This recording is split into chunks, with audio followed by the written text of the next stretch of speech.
One more book review tonight. My name is Erin, and this is Waiting Moose. Welcome, or welcome back. I'm so glad you're here.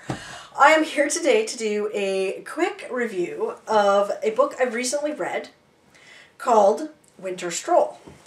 Winter Stroll is the second book in a trilogy written by Elin Hildebrand. I discovered this on Overdrive. I've been listening to so many books lately, but I think I even discovered Elin Hildebrand on Overdrive.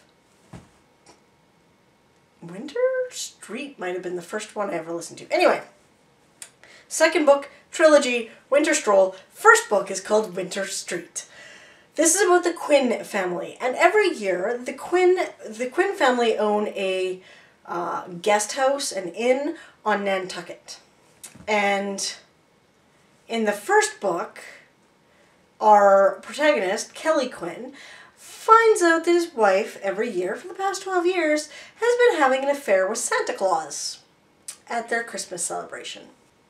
I don't want to give away spoilers from that, so I'm just going to pick up, sort of, with where I left. Like, basically, if you have not read Winter Street, this review is going to have spoilers for you. I can't help it. I can't. So, if you have not read Winter Street and you want to and you don't want spoilers, turn this off. Come back later. It's okay. I'm going to have a bit more to drink, because I'm going to have a bit more to drink. Gone? Good. If you all remember, at the end of Winter Street, Kelly and Mitzi were separated. Mitzi had gone to live with George, who played Santa Claus, and she was having an affair with. Kelly managed to save the inn by having his first ex-wife give him the money to save it, and in exchange, she comes once a year and basically holds court at the inn and uses her fame, because she is a TV personality, to draw people to the inn as well as whatever else she does. So that takes care of Kelly, and that takes care of Mitzi. Margaret? Oh God, I can't remember his ex-wife's name. His first ex-wife. Anyway, his first ex-wife is dating a surgeon, and she comes at Christmas time for all the Christmas celebrations on Nantucket, and the Christmas celebrations for the hotel, which are part of Winter Stroll. So there's Kelly. Kelly Quinn is our main character. Mitzi, his ex-wife. George, Mitzi's boyfriend. Margaret, Kelly's first wife. Drake, Margaret's boyfriend. Kevin, Patrick, and Jennifer. So Patrick is Kelly and Margaret's son. He is in prison for some kind of white-collar crime. His wife, Jennifer, is raising their 3 sons. It's not going very well. Kevin and Isabel, the maid from the hotel, are getting married and have had a baby. Bart, the youngest son, is missing in Afghanistan and kidnapped by Al-Qaeda. And the daughter, whose name I also can't remember off the top of my head, is still seeing Scott, and Nathaniel, the man that she had been dating and hoping to marry, left Nantucket, and he's still gone. So that's where we are. That's where this book starts. And it kind of continues with the family drama from there. Basically, as part of the Christmas celebrations, they are baptizing Kevin and Isabel's daughter, Genevieve. Unless it's Genevieve. So Kevin and Isabel's daughter is getting baptized.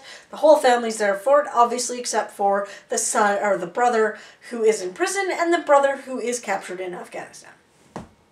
Mitzi was told about it by Jennifer, Patrick's wife, and she pretty much invades with George because she wants to go, and she's not welcome by anyone by any stretch of the imagination. But she has decided she's going to attend, and so she asks if she can, and she's very focused also on her missing son. I was having trouble in this book remembering which kids belonged to Kelly and Margaret and which kids belonged to Kelly and Mitzi. So I knew that Kevin and Patrick belonged to Margaret, and Bart is definitely Mitzi's, but the girl, couldn't remember who her mother was, but it didn't really matter. It didn't really affect my reading and enjoyment of this book.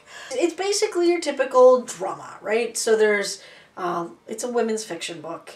There's lots of, I don't really want to call it intrigue, but there's lots of drama around ex-boyfriends, ex-husbands, ex-wives, ex-girlfriends, and even the baptism is kind of threatened at one point, and will it happen? And at the same time, the question throughout this entire thing is Bart still alive? Will Bart make it home alive? I loved it. I love this book. I think it was a good time for me to read it. Again, it's much like Orange, Mint, and Honey, where, you know, I needed a break from heavy subjects, although the whole Afghanistan piece to this is like, that's really, really awful and heavy, and I can't imagine what that is like as parents or brothers and sisters of someone who's missing in action and kidnapped by terrorists. So it's a book that does deal with some heavier subjects, but most of it is pretty light and fluffy, as you would expect from a Christmas-themed romance sort of women's fiction book. My problems with this are Mitzi's kind of annoying, and so is George.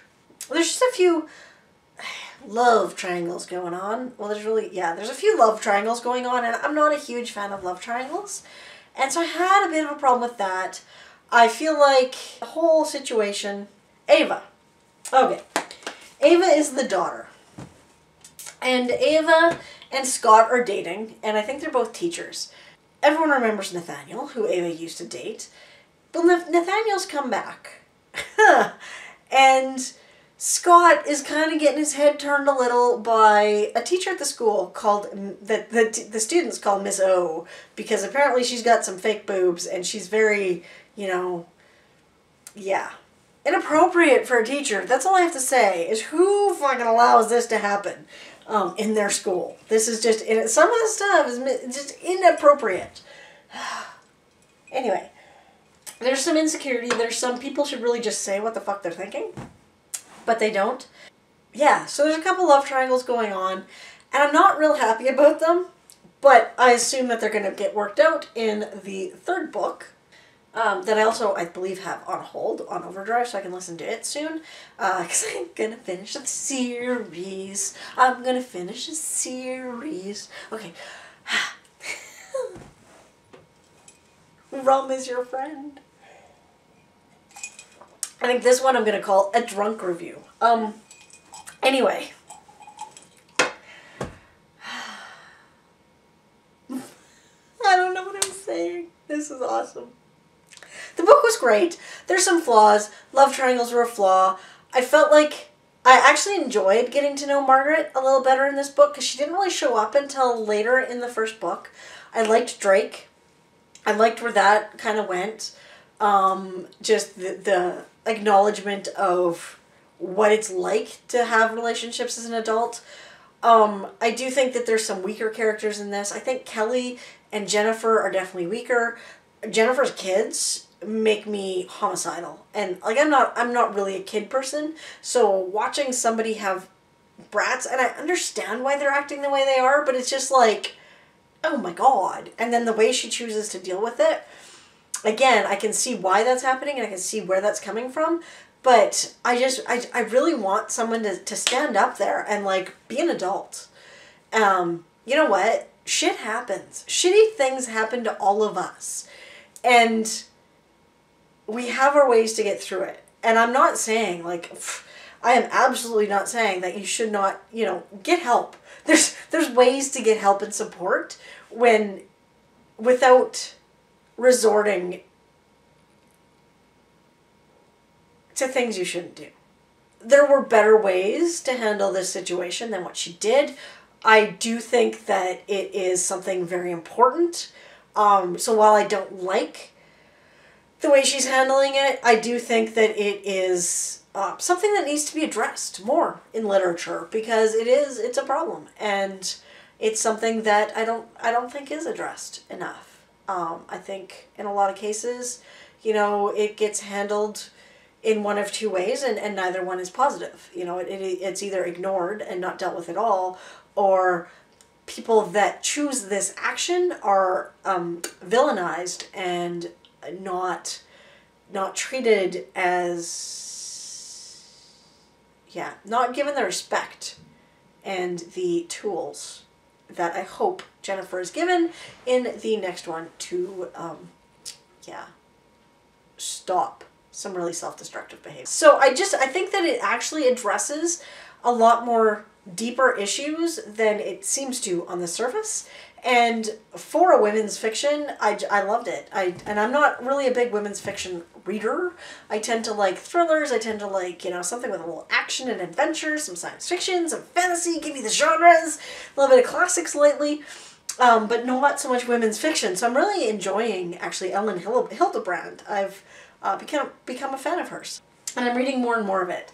So absolutely, like, I just think they're not all perfect, but they're all very similar. Which, again, is kind of a problem. And, I don't know. Are these reviews valuable to you? Like, if you hear me talking about this book, are you like, yeah, I want to read that? Anyway, that's what I want to know. Tell me. Sorry that this review is a little bit woohoo. I probably shouldn't have had anything to drink, but I'm gonna be honest. My boss quit today. Well, no, she quit on Monday, and we finally found out today, which is Wednesday. And if she's watching this, thanks for the surprise. Anyway, it's been a rough go, actually, the last couple weeks. The last couple months, we've had 3 people leave our team. Yeah, so that's where everything sits. Here's Hank. Hank is visiting. Which means, Erin, it's time to go. Yeah. Fantastic book. I can't wait to read the 3rd in the series and see how things are wrapped up. Hank wants me to go, so I will say goodbye. I will say goodbye. Thanks for watching. I'll see you again.